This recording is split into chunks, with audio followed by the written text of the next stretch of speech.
Chapter 116 Luigi Vampa's Bill of Fare.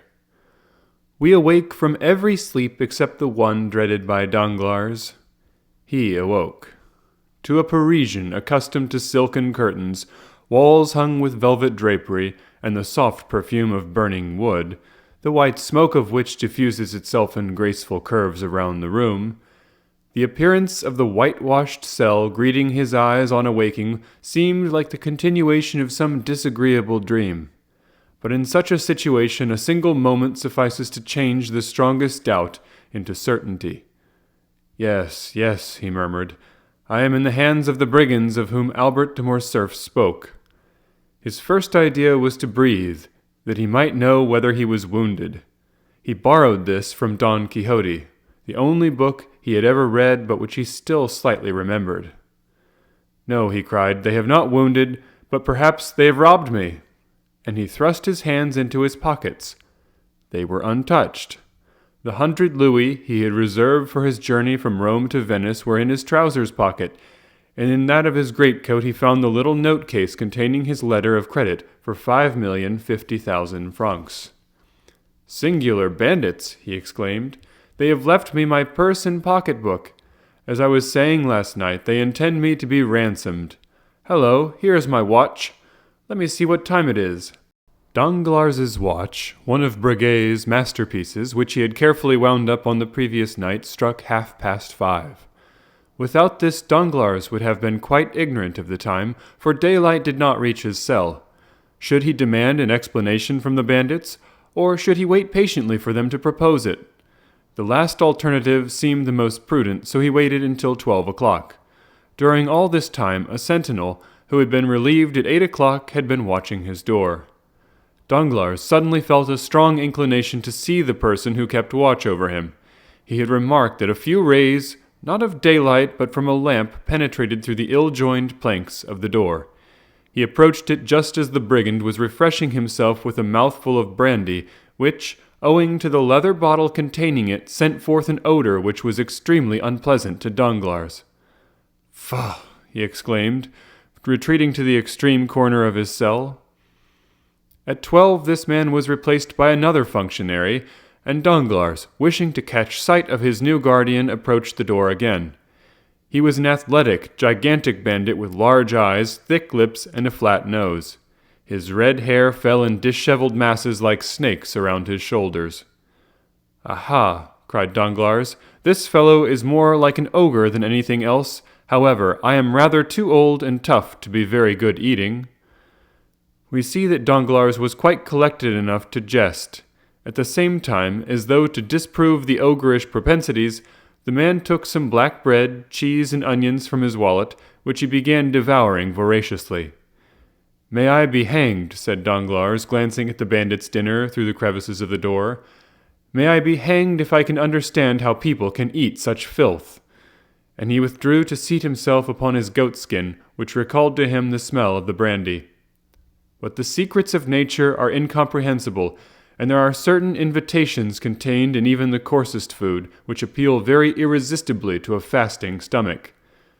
Danglars felt his own not to be very well supplied just then, and gradually the man appeared less ugly, the bread less black, and the cheese more fresh, while those dreadful vulgar onions recalled to his mind certain sauces and side dishes which his cook prepared in a very superior manner whenever he said, Monsieur Denisot, let me have a little nice fricassee today.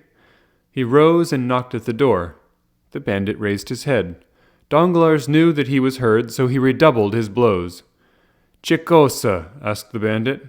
Come, come," said Danglars, tapping his fingers against the door. "I think it is quite time to think of giving me something to eat." But whether he did not understand him, or whether he had received no orders respecting the nourishment of Danglars, the giant, without answering, recommenced his dinner. Danglars felt his pride hurt, and not wishing to commit himself with the brute, threw himself down again on his goatskin and did not breathe another word. 4 hours passed by. The giant was replaced by another bandit. Danglars, who really began to experience sundry gnawings at the stomach, rose softly and again applied his eye to the crack of the door, and recognized the intelligent countenance of his guide. It was indeed Peppino, who was preparing to mount guard as comfortably as possible by seating himself opposite to the door and placing between his legs an earthen pan containing chickpeas stewed with bacon. Near the pan he also placed a pretty little basket of grapes and a bottle of vin d'Orvieto. Peppino was decidedly an epicure. While witnessing these preparations, Danglars' mouth watered. "Come," he said to himself, "let me try if he will be more tractable than the other," and he tapped gently at the door. "Coming!" exclaimed Peppino, who, from frequenting the house of Signor Pastrini, understood French perfectly.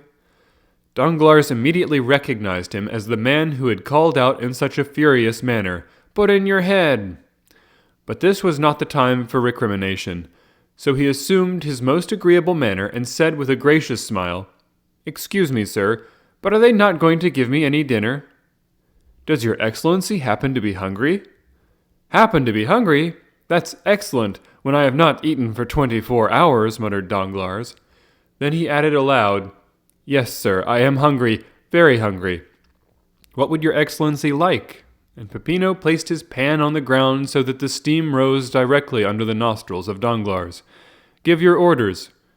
"Have you kitchens here?" "Kitchens? Of course, complete ones." "And cooks?" "Excellent." "Well, a fowl, fish, game. It signifies little, so that I eat." "As your Excellency pleases. You mentioned a fowl, I think?" "Yes, a fowl." Peppino, turning round, shouted, "A fowl for His Excellency!" His voice yet echoed in the archway when a young man, handsome, graceful, and half-naked, appeared, bearing a fowl in a silver dish on his head, without the assistance of his hands. "I could almost believe myself at the Café de Paris," murmured Danglars. "Here, your Excellency," said Peppino, taking the fowl from the young bandit and placing it on the worm-eaten table, which, with the stool and the goatskin bed, formed the entire furniture of the cell. Danglars asked for a knife and fork.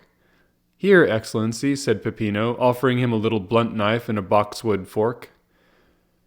Danglars took the knife in one hand and the fork in the other, and was about to cut up the fowl. "Pardon me, Excellency," said Peppino, placing his hand on the banker's shoulder. "People pay here before they eat. They may not be satisfied and—" "Aha," thought Danglars, "this is no longer like Paris, without reckoning that I shall probably be fleeced. Never mind, I will carry it off well. I have always heard how cheap poultry is in Italy. I should think a fowl is worth about 12 sous in Rome. There," he said, throwing a louis down. Peppino picked up the louis, and Danglars again prepared to carve the fowl. "Stay a moment, your Excellency," said Peppino, rising. "You still owe me something." "I said they would fleece me," thought Danglars, but resolving to resist the extortion, he said, "Come, how much do I owe you for this fowl?" "Your Excellency has given me a louis on account." "A louis on account for a fowl?" "Certainly." "And your Excellency now owes me 4,999 louis. Danglars opened his enormous eyes on hearing this gigantic joke. Come, this is very droll, very amusing, I allow.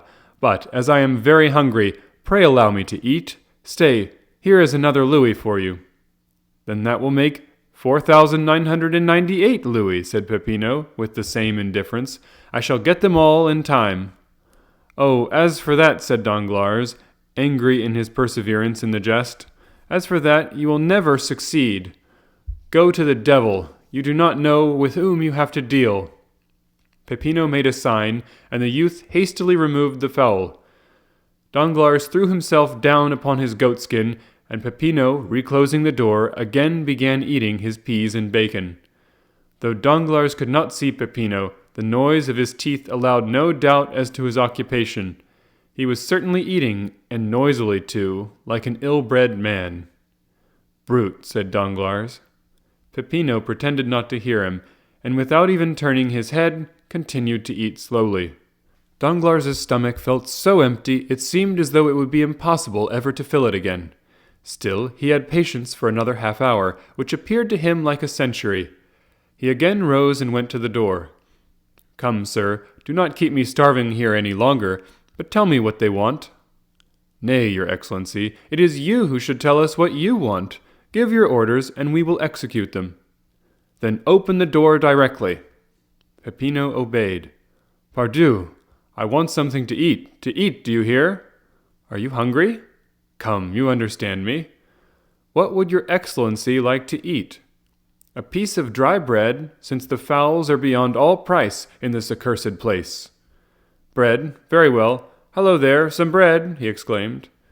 The youth brought a small loaf. How much? Asked Danglars. 4,998 louis, said Peppino. You have paid 2 louis in advance. What? 100,000 francs for a loaf?